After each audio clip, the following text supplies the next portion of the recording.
Hi guys, well, I'm gonna start making videos just because I feel this is a good way for me to start venting about some of my issues. My name is Mikey, I'm 24. My husband Matt is currently deployed in Iraq. He's been gone for a while now. I'm a little late in the game in getting these posted, but I just feel kind of lonely, and I just think I've talked to a few other people on here, and I think that it might be a good way for me to meet people who are going through the same thing, or just a way for me to feel like I'm talking to somebody. So sorry if I feel like I seem like I'm rambling or venting or something, but I just kind of need to get some things out there for my sake. Matt has been gone since September 2008. Hopefully he will be home September this year or October, if not sooner, hopefully. I don't know. I'm here all by myself. We just got married in May, and he was supposed to be getting out of the Army in November. Instead, they decided to stop loss him and send him back to Iraq for a second tour of duty. So right now it's just me and my two dogs, who are the major stress of my life. We have two pit bulls, Toby and Sadie. They have never had issues with each other until Matt left, of course. So since he left, they've started not listening to me, which they didn't really do anyway in the first place. But they also started fighting with each other. At first, it was just isolated incidents when I wasn't home, so I was able to put a door up and stop that. And then when I was here, it was perfectly fine. Until about a month and a half ago, we decided to start fighting with each other when I'm here.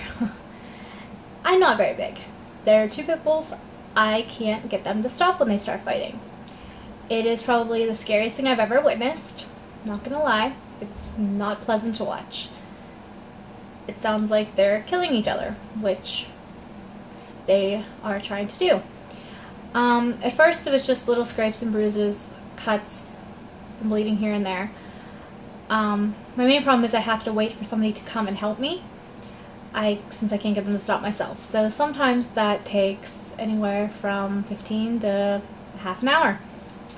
So it just depends on if I can get a hold of my brother-in-law and if he's at work or what he's doing at the time. Thank God this all happened during the day and not in the middle of the night or something where I actually have to call and worry about somebody not answering since they're sleeping. The last time though they got in this fight, well, 2 times ago, it was really bad. Really bad. They were outside, got in a fight over a toy, and Toby, who was actually very little for a pit bull, decided to, I don't even know what he did, but he really, really hurt her, Sadie. I ended up having to rush her to a vet's office and have emergency surgery done in the middle of the night, and tons of vet bills. So I decided, I figured it was a one-time incident. Of course, with my luck, it wasn't. And the next week we had, it was probably a week and a half, 2 weeks after that, we had another fight over food this time, which has never been a problem with them. They used to be able to eat out of the same bowl and everything and not have any kind of issues. So this fight, luckily I don't even bother trying to stop them anymore, because at this point I can't. There's nothing I can do. I've tried everything, and I think inevitably I'm just gonna get, in the end I'm just gonna get bit, and I don't want that. So luckily my brother-in-law came right away and got them stopped. I decided to just get out of the house completely. They were in the kitchen right behind me, and I just decided to just go out of the house and go sit in my car until somebody came, because I just couldn't handle it. So waited for him to come. I said, do you want me to come in with you and help you? He said no, it was fine. Sorry. He told me no. So I didn't, and basically from what he told me not even to come and look into the kitchen, that it just looked like something got massacred. We have white cabinets, and at the time we had a white floor.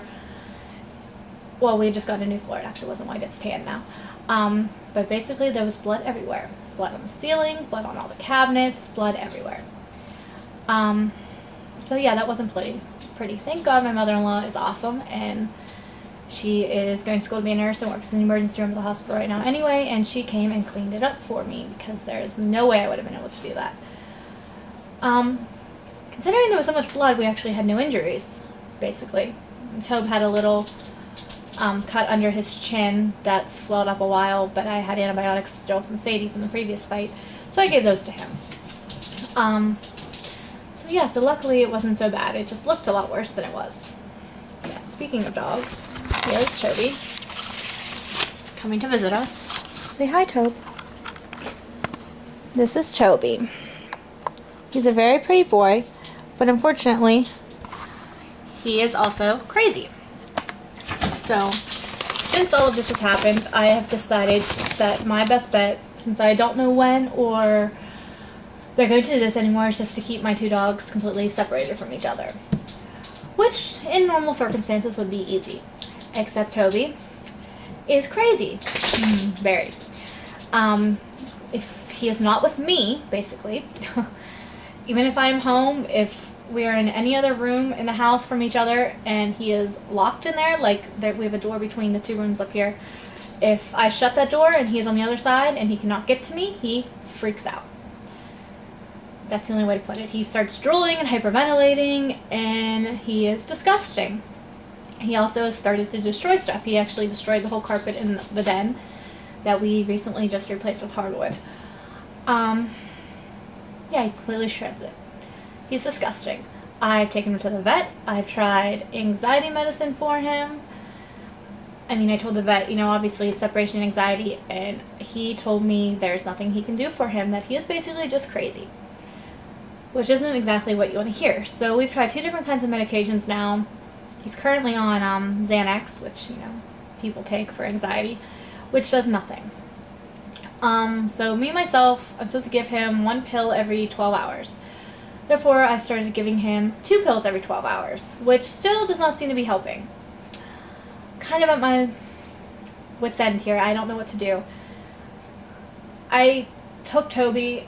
Matt's sister has the mom and dad, and I took him. We had Sadie first from a previous litter, and we weren't getting another dog. This litter, she just had a lot of puppies that she couldn't get rid of, and Toby was the runt, and he had something wrong with his head when he was, a little while after he was born. He had a deformity. Amanda took him to the vet, his sister, and said that he had hydrocephalus, and that he basically didn't have a bone on top of his brain, like his skull didn't form completely.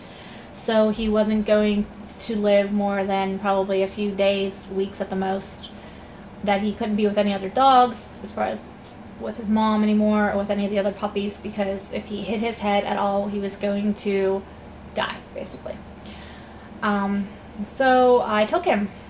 He was only supposed to live a little while. I just took him to give him a good home until that time happened, and he will be 3 in August. So it's been 3 years. His bump on his head went away right after I took him, of course. In the meantime, he's a very sweet little dog, though. He's really little for a pit bull, as you saw. It's just, he's crazy. I really think this just left him slightly brain damaged. It's the best way to put it. I mean, he's a really sweet dog. He's afraid of everything. If he doesn't know you, he freaks out. Not aggressively, but just freaks out, run away, go hide in a corner, pee, freak out. So basically, he's just crazy. Yesterday, though, he decided to attempt to destroy the door to get into the other room where Sadie is when I was at work, which is fun. So now I have to worry about that. That hasn't been an issue. It's just everything. I don't know what to do with him. If I take him to the vet or the pound, I am sure they will put him to sleep. I mean, they have a hard enough time finding a home for pit bulls that are healthy and nice dogs, let alone one that's crazy and needs special care. I just don't know what to do. At this point, I'm just frustrated with him. But I love him so much, and I honestly think if I took him to another home, he would just die of a broken heart, basically. So, alright, well, I'm almost up 10 minutes on this video, so let me stop and I'll continue on another one.